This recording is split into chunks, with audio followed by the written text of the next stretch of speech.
What is up, wrestling fans? Welcome to Pay-Per-View-Point number 2 for this week on the Smark Moment Smack Talk podcast. We are talking about the preview and predictions for WWE Battleground. We're going to break down the NXT card ahead of us. That's going to be happening on Sunday evening, and all the good stuff and bad stuff that goes along with that. If you don't know who we are, I'm Tony Mango, joined as always by Rob DeFelice. Yeah, hi, Tony. You said 2, and now I'm thinking about the 222 Burger King commercials from, I want to say 98. That's where my brain went. So there you go. That's the podcast this is. Because as you know, folks, it's NXT, and that means it's just me and Tony. So we're going to have a good time. We're going to, not that we don't have a good time with Calamir, but we're going to fucking crack on NXT for about 30 minutes. Yeah, and then we're going to switch over and record our Saturday night's main event stuff, which I'll post that scheduled for a little bit later on. But yeah, stay tuned for SNME. Probably shouldn't. Oh, by the way, sorry, I screwed up your monetization. I said the F word. I don't fucking care. It's not like we're gonna make anything out of this. Well, if you want to make sure that we make something out of this, though, the best way for you to make sure that is, we're gonna get something out of it, is to click on the thanks button on here, or if you are not yet subscribed to the channel through the channel membership, then of course click the join button. That'll give you access to the Darkcast tier, the Pick Your Poison tier, but even $1 a month is something that I really appreciate. $5 a month and up is where you get the ad block forgiveness tier, and also when we potentially list something ahead of time, and if we record something in advance, then I put that up and people can check that out, which is what we're gonna do with the Saturday night's main event thing. Since we are going to put this up, I'm gonna upload it when we're done. I'm going to have that as, hey, if you are on the ad block forgiveness tier, then you can watch it as early as you want when it's up, and then if not, you're gonna have to wait half a day or something, or maybe I'll even schedule it for Thursday. I don't know, I'll figure that out. But point being, if you want to help support us, that is the best way to do that, or patreon.com/smarkoutmoment. If you are on the live chats for when the post shows happen, then super chats are also greatly appreciated as well. Redbubble and TeePublic is where you can pick up your merchandise. And also keep in mind, it's totally free to hit the like button, totally free to subscribe, ring that notification bell, and click the share button too. And all that stuff helps out quite a bit. Also, leave your comments below. That helps out too. And it's not only good for the algorithm and everything, but it's good for us to be able to see that you're engaged and that you're interested and what your thoughts are. And the same on Discord. Hop on over there. Join the Discord. Chat it up. We got lots of different channels. We got the Fanboys channel over there too. If you just want to talk video games with people or something, some movie stuff. Maybe I'll try to get more discussion going with the Fanboy stuff over there. But join the Discord. I am pleasantly surprised at how much activity there is there. Because I'll be honest, folks, we talk about it a lot, but sometimes we feel like we're shouting into the void. Mm-hmm. That's why the interaction is important. We need to know that you're out there. Yeah. Not only is it good for the morality, but it's also good to just keep the discussion going, because somebody says something, another person responds, and 2 more people respond, and all that. It snowballs. And, I want to see everything grow more and more and more. It's better for me. It's better for you. It's better for every single person. So Battleground, speaking of things that are better, Battleground downgraded tonight. Well, it didn't downgrade. It had the chance to upgrade and chose not to. It had 2 chances to upgrade. It decided to do that in one and then switch something around and replace it with something that's worse. It's a little vague, but the long and short of it is, they for damn sure made it seem like Ricky Saints was going to defend the NXT North American Championship on this pay-per-view. They went out of their way. And this is the logic behind this. This is where I broke it down, because I was like, you mean to tell me that somebody thought that this was the best course of action? Because the long and short of it is, Ricky Saints is not going to defend that title. He's instead going to have a title defense on NXT next week. Here's how this comes about for anybody that doesn't watch NXT and they just check the show, this show, Smark Moment instead. Last week, Javon Evans was watching a video that Super Shawn Legacy from Evolve had put out there challenging Javon Evans. It's going to be hard to follow me on this, but if you want me to draw you a map, everybody, let me know. So Legacy puts a video out there to challenge Evans. Ashanti the Adonis overhears this, and he goes, I could beat both of you. Ricky Saints overhears that and says, that sounds like a fun idea. Even though I don't make the matches, I'm going to talk to Ava, and I'm going to set up a triple threat between you three, the two people that are in the room, and the guy that challenged only one of you. And the winner is going to fight me at Battleground for the NXT North American Championship.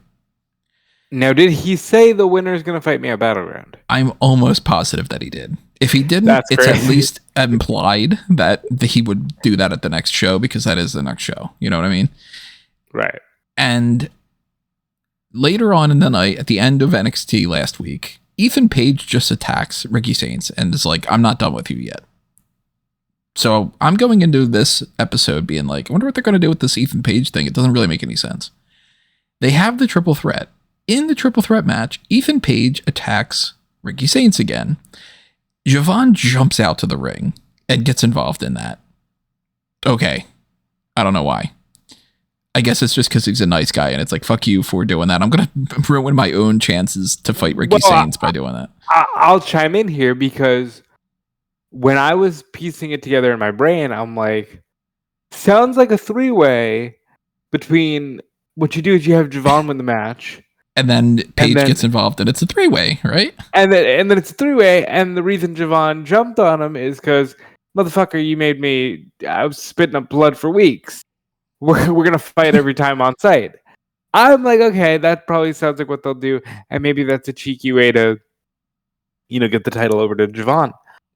And instead, then... Shawn Legacy pins Ashanti the Adonis. So that means Shawn Legacy is the number one contender for a match that they at least implied would take place at Battleground, if not flat out it said it would. And then later on, Ava's like, I'm so mad at both of you, Ethan Page and Ricky Saints, that Shawn Legacy's going to have to wait for his title match. By the way, yes, they did state Shawn Legacy does have a shot at the title. He has the shot, but he's going to have to wait, because next week on NXT, it's going to be Page against Saints for the NXT North American Championship. That doesn't involve Javon Evans. Ashanti's there to take the pin for Shawn Legacy, who gets the next title shot, but he's going to have to wait until after another title shot. And you could have announced it for the pay-per-view, but you decided to announce it for NXT next week. The NXT next week, by the way, that is not taking place in Tampa anymore, because they couldn't sell enough tickets, most likely, to the Yingling Center, so it is happening at the Performance Center. So somebody decided that is the best course of action. You're going to start a thing with Legacy challenges Javon. You throw in Adonis. You throw in a title shot. Page attacks the title holder. Javon goes and fights both of those two. And then he's not factored in, and Legacy wins a title shot that he's going to have to wait until after somebody else does, at a thing that's not the pay-per-view, but the show that's not even at the Tampa thing anymore.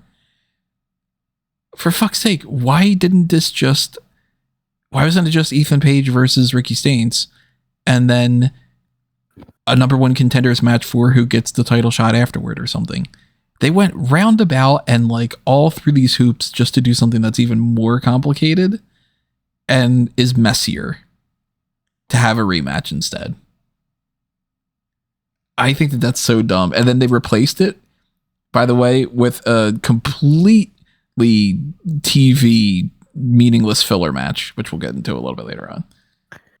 Yeah. By the way, they must really be like, hey, Shawn Legacy, you're hired. Because this guy was like getting immediate praise following the Battle Royal, and he's doing good in Evolve, from what I've been told by you. Because oddly enough, you pay more attention to that than I do.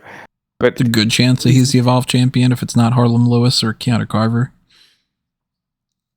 He seems like he's going to be the next big thing that's not Brock Lesnar.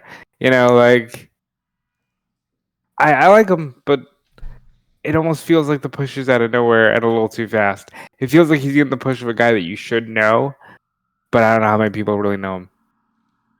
And it's not going to do him any favors to give him a push where it's congratulations, you beat Ashanti, which really doesn't mean much. And then now you immediately have to take a backseat to people that are more important than you. And no, we'll come back around to it at some point. Well, if they come back in 3 weeks and say, remember that thing that Legacy won? People are going to be like, no. So all the heat goes away for Legacy then. Now, if Paige wins the title, even more so, then that's going to be another situation where it's going to be like, all right, well, then clearly Legacy's not going to win the title, and he would just be the first person that loses to Paige. And if Paige doesn't win the title, which I don't think that he will, and Saints retains, then it's Saints against another babyface where people will cheer for Saints as opposed to Legacy. So that doesn't make anything better for Legacy. And he still has to wait for it. I just do not understand the logic behind this. I don't think WWE does either. I think that they got some wires crossed or something stupid ended up happening, but something right now feels like the entire wrestling community in a way is on autopilot. Like, it's just like, look, this is what we're doing, and it's like, just deal with it in a kind of a way. In some ways, I kind of feel like it's not even necessarily autopilot, but it's that they are very much in that post-WrestleMania slump where they're like, we had a rough time getting to WrestleMania and changing stuff, and we're tired. We think that that was good enough, which WrestleMania really wasn't in a lot of ways. We think that that's good enough, and that's the big thing that we needed to get past, and we're just going to kill some time. Please be okay with an onslaught of random shit, because we've got a lot of events, and we don't know what we're doing, but in 3 months, we'll have a game plan. I don't want to get bogged down in the minutia of this, but I do want to say that for all the positive talk about, yeah, we're cutting back live events and we might even cut back more and we saved X amount of dollars, it really feels like they wish they could be a seasonal program sometimes. Wouldn't shock me if they try to do it. The only reason I think that they never will is because they like, first of all, it's the content era, and they like that, well, we will be seasonal in the States, and we're going to take all these shows, worldwide. I think the TV deal is the only thing that's keeping them from not taking some time off. If it would be like, maybe like, hey, we're not going to do all those hours of TV for like a month or something like that, I think they would do it, but they would have to get paid for it, which they wouldn't if they weren't doing it. So instead, they just half-ass everything. And I don't know if I get the feeling that like this week in particular, like things are sloppy, things make no sense. Raw was a fucking chore to get through. NXT tonight had some stuff where I was just like, that's really like, this is putting your best foot forward. In a way, it almost kind of makes me feel like there's somebody who worked on the shows this week that's like, it's their first week on creative and they suck at the job. Or it's, we had a bunch of plans, but things changed. So this is the next best thing that we could do. And we aren't really giving a lot of attention to it. Like, I didn't like, we're not going to talk about like specifics of every little bit of NXT from tonight because it is the Battleground pay-per-view, but Thea Hale goes up to Tatum Paxley and she's like, what the hell? Why did you attack my eyeball? And Tatum's like, I'm sad because I have no friends, like I told you. And Thea's like, well, I mean, I kind of get it. And then Jada just attacks Thea and it's like, by the way, Paxley, I think that it's really sad what you're going through or whatever. And she's like, really? And he goes, no, you fucking idiot. And then leaves. And it's like, who the fuck wrote this? For real, by the way, outside of the use of the F word, that's Jada basically said. it. I feel sorry for you. Do you? No, stupid. Tatum, I feel you for real. And she's like, really? No, you idiot. And walks away. I didn't like that bit of progression because it seems like they're already moving toward maybe Tatum and Thea team up. Cartman, by the way, not at all involved in this. So again, lack of logic there. If Thea and Carmen Petrovic are now friends, and that was the whole trigger for Tatum, why wasn't Carmen there? Maybe she needed the night off. If Shante was working, maybe she didn't want to deal with him. Oh man, it's not good, and I'm struggling to watch some of these shows lately, and this week it's really bad. I didn't fall asleep on this episode at least, but I mean it's not a matter of me being super excited about anything, but it was more so I wasn't sitting on the couch, I guess, than anything else. Yeah, I will admit, like, I can say this now, and no, I don't think from Fight will listen to this. And if they do, it's whatever. It's in the past. Now that I'm back working in my room in my office, I fall asleep way less than I do when I was just doing everything from the couch. I would just like be randomly passing out. So maybe that does help. And that shouldn't be a prerequisite when it comes to watching these shows, is make sure you're not comfortable because you might fall asleep. Because you will fall asleep, yeah. Well, nevertheless, the North American Championship match does not take place at this pay-per-view, and instead we're getting a 6-man tag. It is the Culling, Shawn Spears, Niko, Vance, and Brooks Jensen, accompanied by Izzy Dame, against Josh Briggs, Hank Walker, and Tank Ledger, aka all sorts of different names, Hank Ledger and Tank Wanker and whatever. So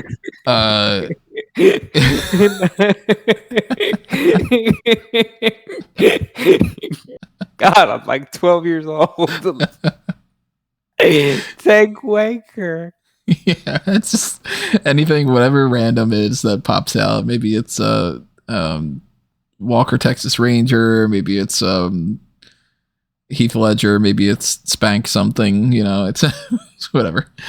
But this is a fucking TV match. I like some of these people. Like, I keep talking about Briggs as if they're going to actually push the damn guy, even though it's been multiple years and they don't seem to really want to. And I like Spears, and I think Brooks Jensen's a lot of fun. I haven't seen enough from Niko Vance to really particularly like him. I don't dislike him, but he's just a guy. It's like, you swap Niko Vance with practically anybody else on NXT, Evolve, LFG, or Raw or SmackDown, and I'm going to be like, all right, whatever. Hank and Tank they're just heavy machinery. Again, there's some value to them, but like, I'm waiting for them to just drop the tag titles. And I assume that this is the Culling wins, and then that earns them a tag title shot. But this does not fucking matter. Nobody's watching this pay-per-view because it's like, do you see they're going to do Culling against Hank and Tank and Briggs? Briggs is going to team with the Belly Boys. Oh my God. I wasn't going to watch the pay-per-view, but now I'm going to. Nobody's going to. So they must have decided, well, we don't really want to do too much more for this Battleground show. Maybe it's because they know that Double or Nothing's up against it. Yeah. Maybe they're mad at Tampa and being like, you fuckers didn't want to go to NXT, so now you don't get a better match, man. It is interesting to know that the match where people usually chant, Tony fumbled, they're not running up against Tony. Nope. Nobody on this card is a part of the Tony fumbled group. Which is fair. They're going to have more people viewing that show. It's just a more important show. If anybody that's wondering, by the way, Shawn Spears is on the card, but I haven't heard anybody chant that with Spears. Just for the record. I think they only chant it with Spears if he's in the rings simultaneously with Paige or Saints. And Ricky Saints. Yeah, because look, Shawn Spears, again, don't want to get bogged down, but like, it felt like he was going to be a thing for a minute. Mm-hmm. I remember before Christian Cage came back saying, oh, he could be this company's Christian Cage, because like how Christian Cage was in TNA, I was like, okay, I could see Shawn Spears being like a respectable, heel for this company at the start of it. He feuded with Cody and everything. And then it was just like, nope, right back down the ladder. Your name might as well be Stan. It's like, look, I get it. Like, there are just some people who, no matter what company they're in, they're going to get booked in the exact same spot. Andrade's one. Spears is another. There's a lot of people that they didn't even get an opportunity to do that, but for a fact it would be the case. Like, I don't know why, out of all the people that I think of, if Kalisto would have gone to AEW, Kalisto wouldn't have been world champion. He's fun, But he would have been a mid-card role, then he would have fallen down lower than mid-card. Mercedes is there. He might. They dating yet or what? No, they're not dating. He's still married. Stop it. They're just really good friends. Okay. About as good friends as Myles, Borne, and Stephanie Vaquer. Hey, he's got a big match on this card instead of Shay.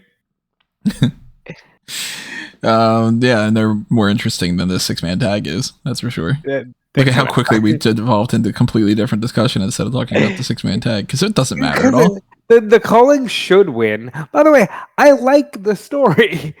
Like, I like the idea that I think Brooks Jensen should be more front and center and being like, how dare you care so much for Inamura when you threw me to, in the trash. I think that's a fair story.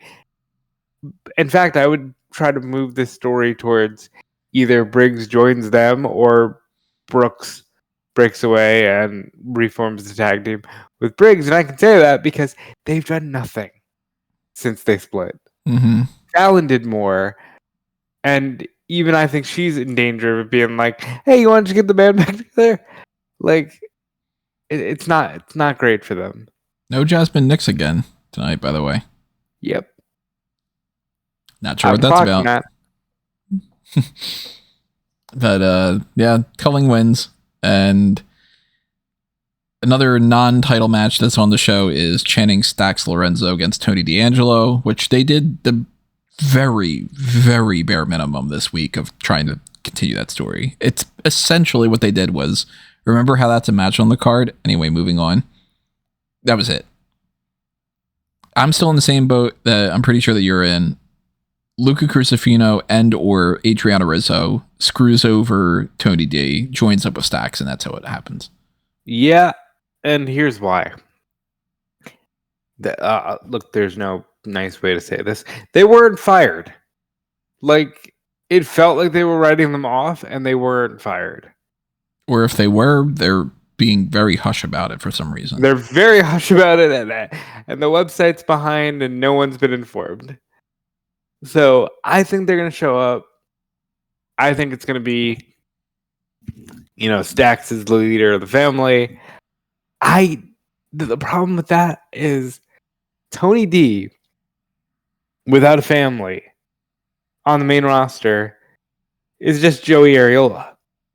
And that's not me being funny. That's his real name. Like, he's just a guy. Jimmy Nips is Jimmy Nips. He's not going to get over well without the rest of the family because that's his gimmick. Is that like because he's Italian? Is that just like little pepperonis, or what are we doing?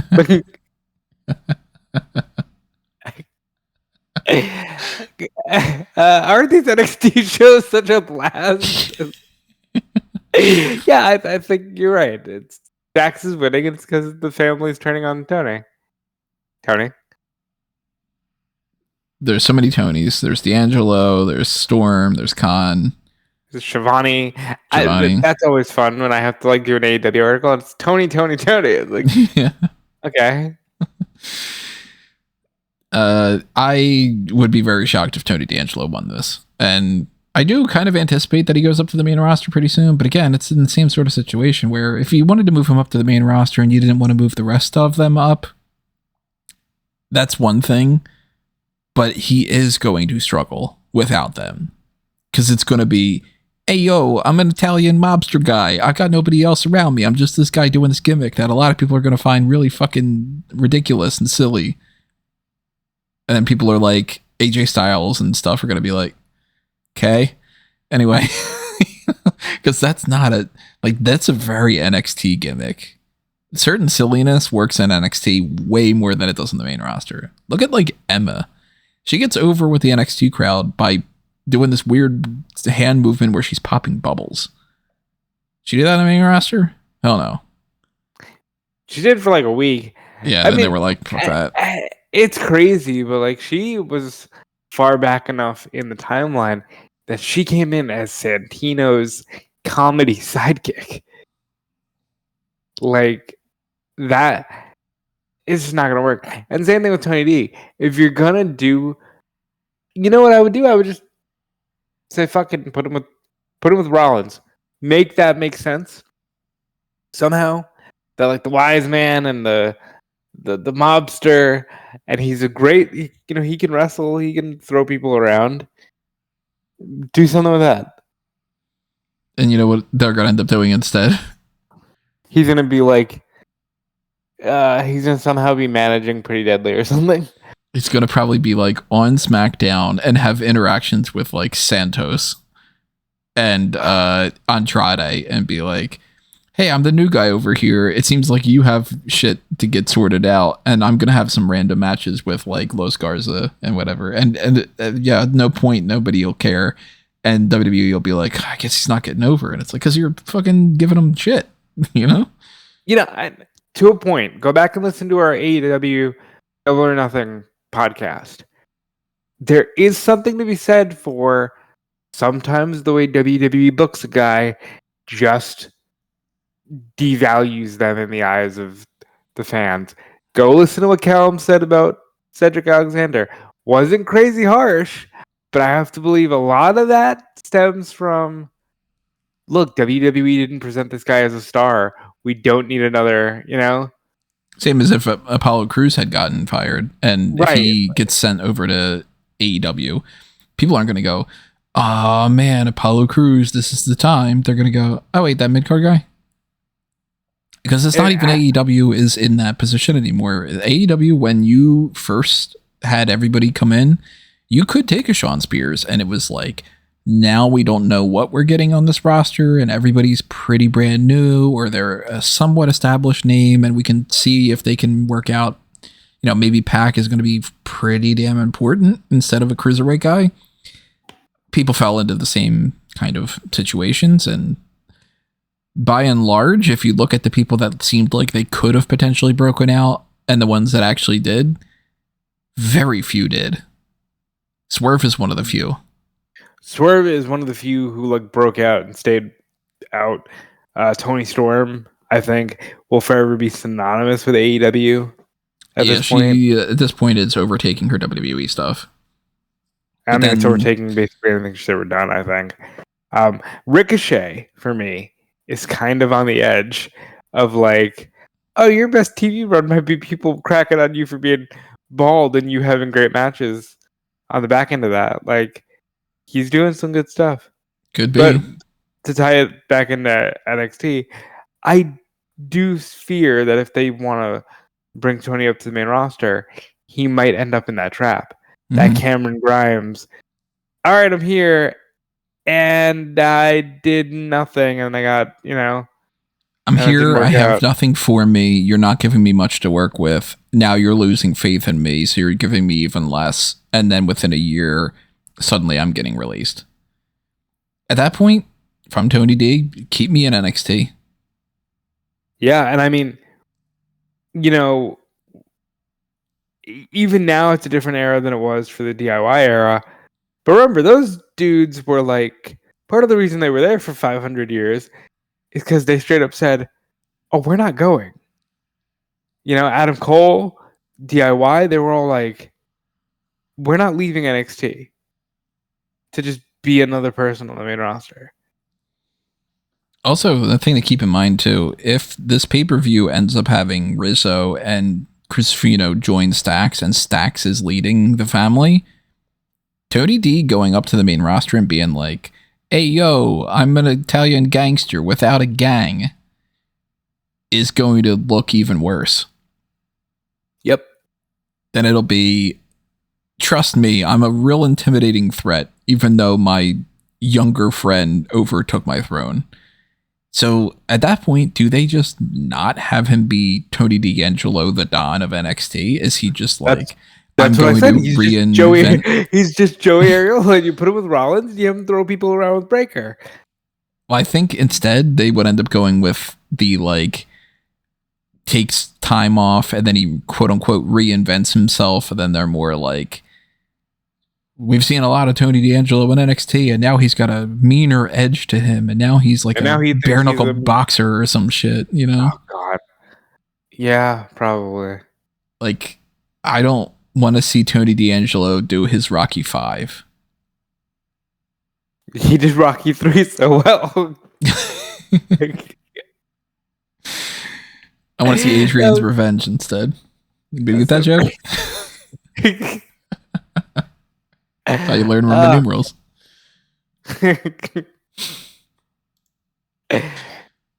Stacks beats D'Angelo. That's over. Sol Ruca is going to go up against Kelani Jordynne in another thing that is like, who the fuck's writing this shit? Because Kelani Jordynne is bitching and complaining about losing the North American title for a long time and perpetually almost turning heel, yet never quite doing it. And she has a match with Zarya with the idea in mind being, if I beat Zarya, I get a shot at Sol Ruca's title. They agree on it. Zarya wins.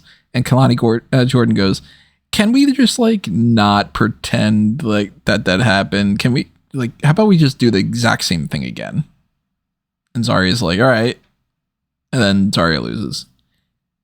Piss poor strategy when it comes to like telling a story.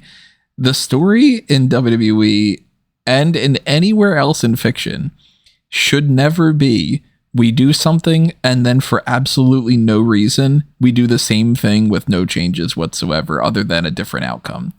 AKA, the sequel trilogy did not need to happen in Star Wars to do, let's do Empire again and Palpatine is back and let's do Darth Vader again for no reason at all. You can watch the fucking originals and they're better. Hashtag all of them suck. Especially Last Jedi. And I think whoever was like the producer or whoever set up this story of Kelani loses to Zarya and then wins a rematch for no reason must be tapping into that whole, you can't do something the first time, you got to do it the second time. We just won't give you a reason to have the second time thing.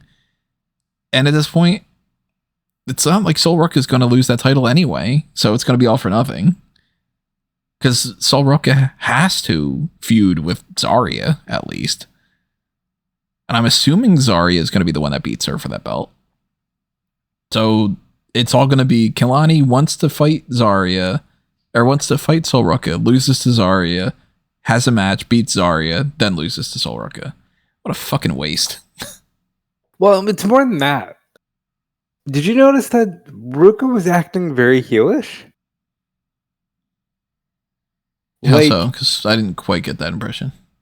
So, like, I might be reaching a little bit here, but, like, everything from even, like, the outfit to, like, how she was posing the entrance to even the ending, where is she trying to distract Kelani and then the heater accidentally knocks her off the apron for Kelani to get the roll-up win?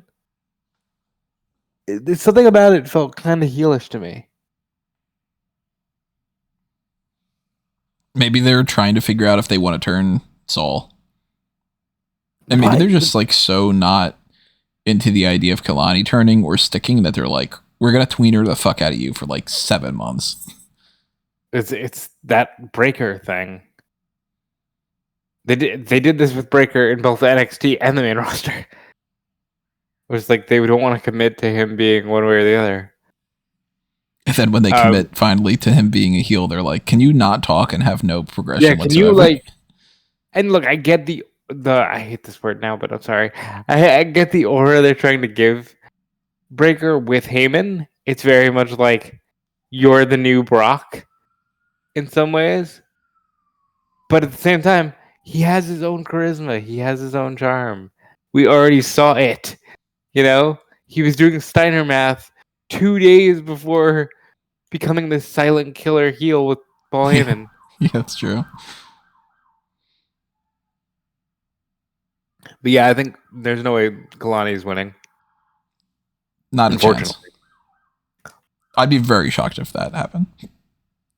Now, I would also be even more shocked if the NXT championship changes hands. Because that is Femi against Myles Borne. And I like that they're pushing Myles Borne. I think it's kind of fun that they're doing something totally different. But realistically, again, it also does kind of feel a little bit like maybe they figured they have Joe Hendry and Trick Williams. They have Stephanie Vaquer and Jordynne Grace. And then they figured, you know what? We don't need anything else because we're going to be going up against Double or Nothing, and we don't want to waste anything else when we could put it elsewhere on the show or another pay-per-view and get more attention. Because realistically, look, the Myles Borne thing's fun to do something different. The guy doesn't have the star power box office draw stuff yet. He just doesn't. And I don't think there's going to be really anybody that's like on the fence about watching this pay-per-view that's going to go, but you know what? Myles Borne tips me over the edge. I like the guy. I think it's fun. He got upstaged by Jasper Troy. Well, yeah, then there's also that. They're also setting up what Femi's going to do next. Which is fine. Like, Undertaker told them, people will be coming for you from LFG. But I like Myles. I think it's cool. And I'll bring this up later when talking about Steph. I think it's cool that they're just letting people speak naturally. Like, Myles is deaf. And you can, you hear it and like he speaks. But I think it's cool that they're letting that go. I think that's really awesome. And it's a fun story. I still think Charlie's got to cost him the match. And I'd prefer that because I'd prefer to see Charlie doing something on television, But yeah, there's no way Femi's losing. No, he is not only not going to lose here to Myles Borne, but at this point, I don't know when Obafemi's going to lose that title to begin with. But Charlie Dempsey didn't do anything tonight, and maybe that's a sign that he won't be a part of it. I'm still pretty much in the same boat as you, though. I think that Dempsey's going to come out. He's going to be like cheering Borne on, and then something will happen where he'll kind of get involved. Maybe he doesn't directly purposely do something. Maybe it's inadvertent, but I think that it's going to lead to something with Dempsey and Borne, some kind of a split. And Obafemi then moves on. Maybe he goes immediately to having a feud with Jasper Troy. Maybe it's somebody else. But at least the positive is that they are doing something different. Even if it's something that we can see through and it's just like, all right, well, there's about as much of a chance that Myles Borne would beat Obafemi as if they were to book an AEW, something like Jon Moxley defending against I don't know, Darius Martin. Where you're just sort of like, okay, anyway, moving on. We'll see if Borne maybe gets into like the North American title hunt after this. Good showing will do a lot. And he doesn't have to win this match to still come out of this better for his career. There's a lot of people that I'm going to be like, well, now what did they do? If you put up a fight against Obafemi when you weren't even the tag team champion, let alone a mid-card champion, let alone an upper mid-carder who could fight up against somebody like that, that's still a big positive. If it's a squash, that's a different story, but I don't think it's going to be. The thing I don't like about Myles is I get that Randy Orton's his hero. It's visible. But like he also really bites off of Randy's moves. And it's like, all right, dude, he's still wrestling. Like you gotta come up with your own stuff. But it should be a fun one. I wish I had any bit of doubt so that it felt more exciting. They should have Borne and Orton do some kind of a team up at some point. They did have Orton when he was at NXT, like show Myles how to do the pose, which I thought was funny. So what do you think is going to be the main event of this? Is it going to be the women's title match or the TNA title match? They like headlining with the women, but I'm going to guess that for the first time ever, TNA World Championship will headline an NXT pay-per-view.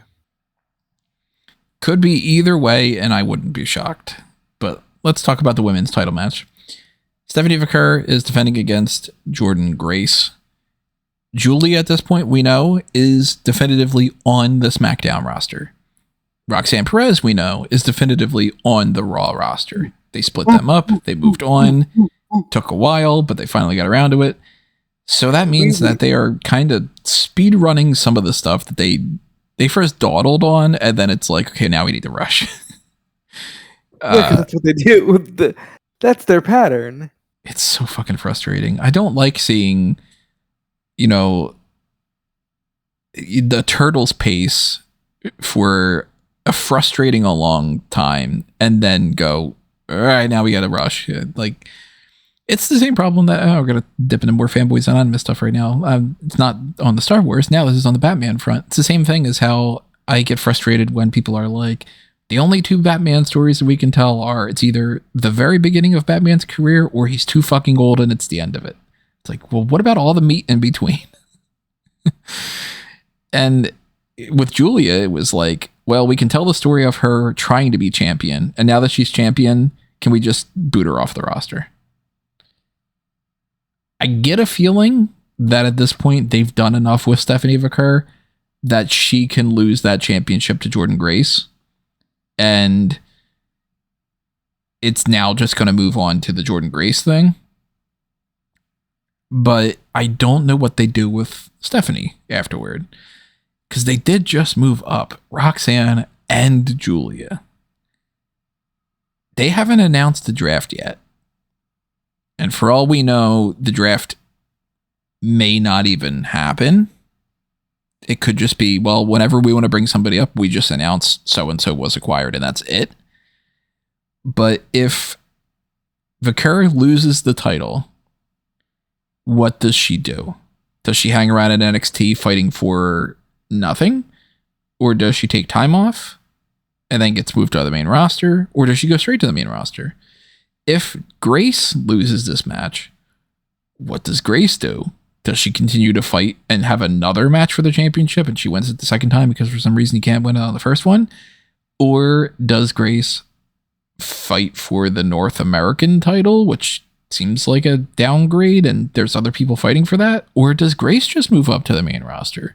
And then again, who goes where and what do they do? Because the big NXT women's division that's super great, losing 3, if not 4 of those people would be a major blow. It kind of defeats the whole purpose. Yeah, I think if you were going to have Jordynne go up, you should have had her go up right from the jump, right from the Royal Rumble when they said, and she's now with WWE. I think Stephanie's probably going to lose here. They are calling them up very quickly. So it would be interesting to see if she does end up going up. But I could see her on the main roster before the end of the year. I'm leaning more towards Grace wins the belt here. And that they... Maybe it's Jada Parker that they come back around to for Jordynne Grace down the line.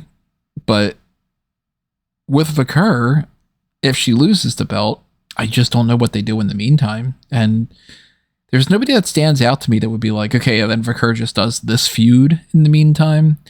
But it does kind of seem almost like if Grace doesn't win, then why not?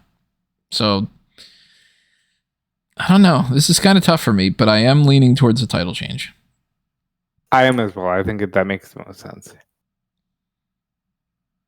Now, Joe Hendry is defending the TNA World Championship against Trick Williams, so either that is the main event or Vaquer and Grace is. It's one of those two. It's not going to be like, Myles, Borne, and Femi. Trick didn't get the upper hand on this episode of NXT. He had his rap battle thing. Joe Hendry had his concert. The musical stuff ended up with Joe Hendry being the one on top, even though I think that both were bad. And that is sometimes an indicator of what's going to happen. Yet, not necessarily in this case, because they're actually going to have another interaction before this pay-per-view, and that's going to be TNA Under Siege. For anybody who doesn't watch TNA, or at least doesn't even pay attention to it enough to be as knowledgeable about it as I am when I don't watch it, the setup for Under Siege is Elias/Elijah is teaming with Joe Hendry against Trick Williams in a tag team match. And the purpose of the tag team match is really not there. Like Frankie Kazarian being involved and being a tag team partner with Trick Williams maybe has something to do with Joe Hendry in the future again. Maybe not.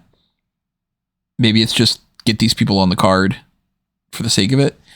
But if Trick pins Joe Hendry at Under Siege, then I'll go so far as to say Joe retains the title. If Joe's team wins the tag match, I think Trick wins the title. Yeah, well, I think Trick is winning the title no matter what, and I think he's losing it at TNA Slammiversary in July.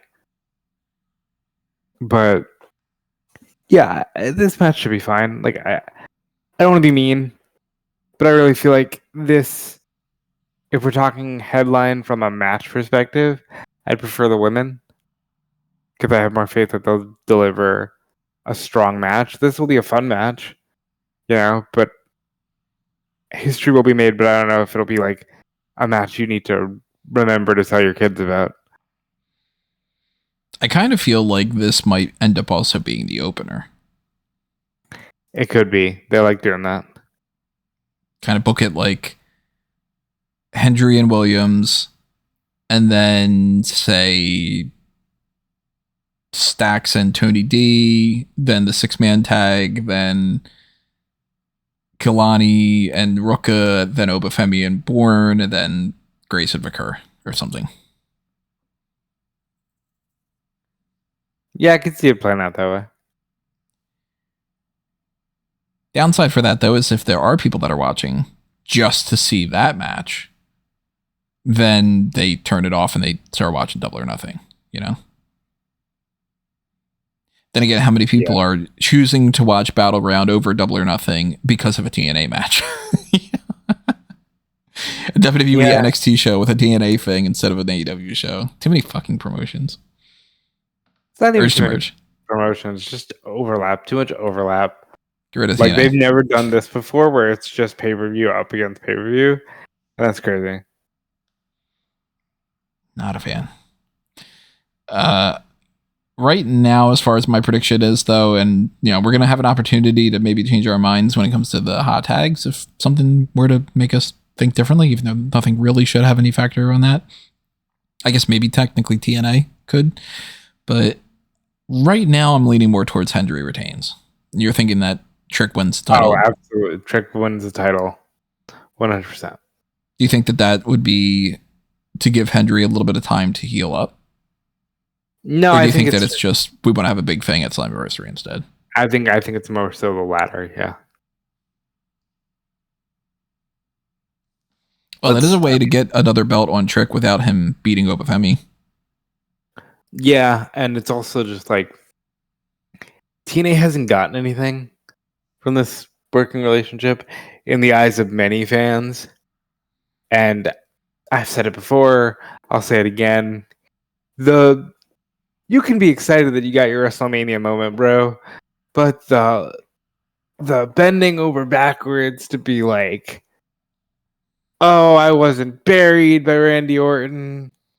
Like, no, yes, you got a moment, but like, it didn't look great. You know what I mean? And I think an NXT star being TNA champion would help TNA a little bit in that it'll give a little bit of a boost. So, hey, check this out so you can see Trick Williams. And the diehard Trick stands might check out TNA. Also gives him a little bit of a new lease on life to not have to be drafted immediately. If they come back around and do the draft. At this point, I'm really starting to think that they're not. But they might not. I guess we'll figure that out when time comes, and we'll figure out what happens at Battleground when that time comes as well. Remember in mind that this is happening at the same time as Double or Nothing. So you go back and check out the preview and the predictions that we did for that one, and stay tuned for a combined post show that will be following both of those, because it'll just be, I'll wait until midnight or something, and then we'll talk about them both, and I'll be like essentially saying I wasn't able to see much of this match because I was typing out the same thing that happened about a different thing that happened on the other show that happened at the same time, that towards 5 different fucking things, because if there's like a title change, it'll have to be uploaded on 15 different avenues. But hey, screw the people that work for these things, right? And screw the fans that would want to watch both at the same time.